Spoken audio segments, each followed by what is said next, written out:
அணிக்கு எதிராக நடைபெற்ற ஒரு நாள் தொடரில் இந்திய அணியின் கேப்டனாக அறிமுகப்படுத்தப்பட்ட அந்த தொடரில் வெற்றியும் பெற்றுக் காட்டினார்.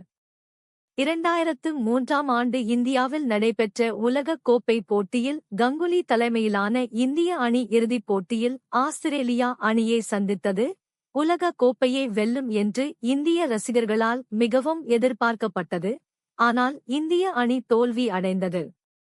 அதில் ஒரு முக்கிய காரணமாக கங்குலி அவர்கள் செய்த தவறாக கூறப்பட்டது. டாஸ் வென்று இரண்டாவது பேட்டிங் தேர்வு செய்தது.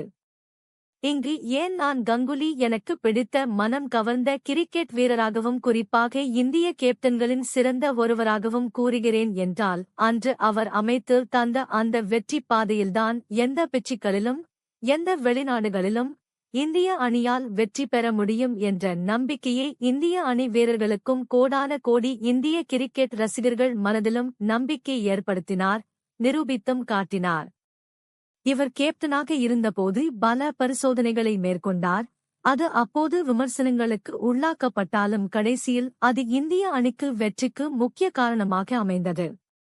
இன்னும் சொல்லப்போனால் பல இளம் வீரர்களை கண்டறிவதற்கும் அவர்களை பல போட்டிகளில் விளையாடுவதற்கு வாய்ப்பு தக்க சமயத்தில் தந்து இந்திய அணியை முன்னேற்ற பாதையில் கொண்டு சென்றார்.